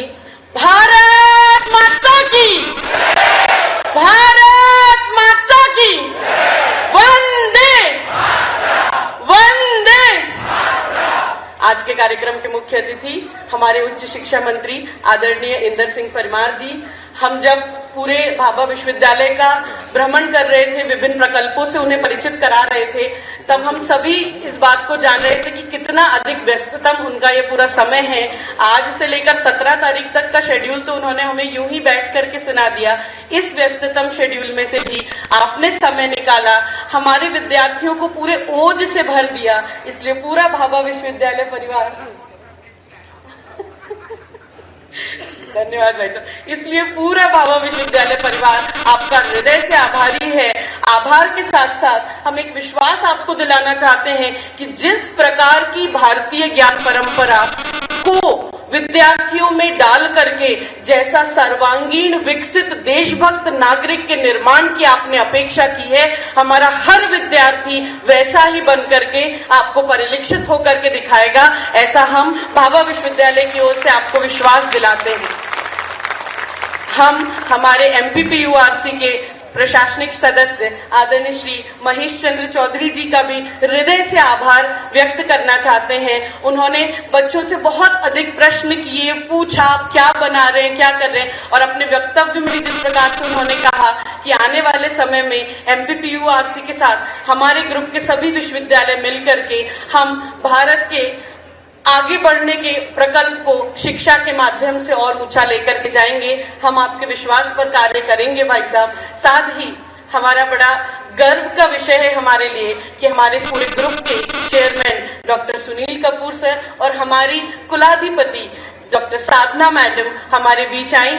सर ने कहा कि सर कम आते हैं यहाँ पर, सर आप आते रहिए, आपके आने से बच्चों को और अच्छा लगेगा और ऊर्जा मिलेगी। मैडम आती हैं, जब भी उनका वक्तव्य हमारे बच्चे सुनते हैं नई ऊर्जा से भर जाते हैं। आज भी आप लोग हमारे बीच आए, उसके लिए आपका धन्यवाद। हमारे आदरणीय कुलगुरु महोदय यहाँ पर बैठे हैं, उन्होंने बताया कि किस तरह से वर्ष भर विभिन्न गतिविधियां भाभा विश्वविद्यालय में आयोजित होती हैं और बड़ी संख्या में विद्यार्थी अपने सर्वांगीण विकास की ओर अग्रसर होकर के हमारे विश्वविद्यालय को आगे बढ़ा रहे हैं। आपका भी मैं सहृदय आभार व्यक्त करती हूँ।